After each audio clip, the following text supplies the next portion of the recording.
shirka wadatashiga dhalinyarada iyo aqoon-yahanka mid ka mid ah beelaha dega Puntland ayaa xalay ka qabsoomay magaalada Garowe. Kulanka ayaa waxaa ka soo qayb galay dhalinyarada iyo aqoon-yahanka iyo waxgaradka. Cabdiweli iyo Maxamuud Cabdullaahi ayaa sharaxaya kulankan.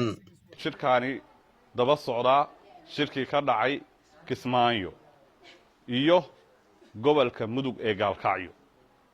ayaa dhalinyaradii Garowe oo gobolka Nugaala shirkaani ay u qabteen si ay u wada socdaan shirarkaasi oo dhalinyaradu ay iskugu xirmato meel walba ay joogto maamulna u yeelato nidaam iyo maamul iyo kala dambeeyna ay u yeeshaan. sidii uu sheegay Maxamuud Cabdullaahi shirkaani wuxuu daba socday shirarkii ka dhacay Gaalkacyo iyo Kismaayo shirkaan asaguna ka dhacay gobolka Nugaal waxa weeye muhiimadiisuna ay ahayd isbarasho iyo midayn dhalinyarta Maxamuud Ibraahim ee gobolka Nugaal ku nool sidaas ayuu ajanduha Ismaan Diriyo Kulane oo ahaa xildhibaan hore oo ka tirsanaan jiray baarlamaanka Puntland ayaa ka hadlay xaaladda siyaasadeed ee Soomaaliya iyo matalaadda xildhibaanada gobolka Banaadir ee aqalka sare. inay waxaan socon jireen laakiin maalin boqol meesheeda ka sii qaadi jirtay wax hoggaan la'aan dhacaana ma jiro shaqo socota hoggaan la'aan ma jirto hal qodob oo kale aan idinku daraya shaqaalaha waddankan jooga iyo dadka u shaqeeya hay'adaha iyo shirkadaha dalka kan waxa badan kuwa shirkadaha u shaqeeya idinku shirkooba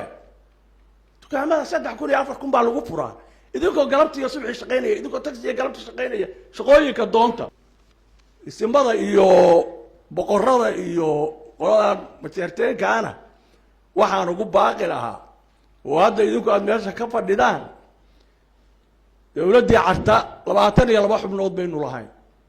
oo baarlamaana 10 waa la bixiyay imbigaati baa lagu bixiyay rag baana bixiyay 12 xubnood oo inoo haray maalintaas nimankii haystay baa wali haysta inay iyagu leeyihiin bayna u qabaan anigu waxaan leeyahay oo cod dheer ku leeyahay 2 qodob midkood baa inoo habboon 10 hore aynu u bixin 12 kana Soomaalida wax tabanaysa inaynu siino qoladeenan MT-guna shacabka la joogno haddii kalena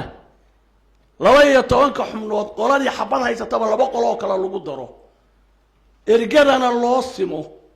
dadku say wax u wada doortaan kii loo soo baxana waa inoo kii kale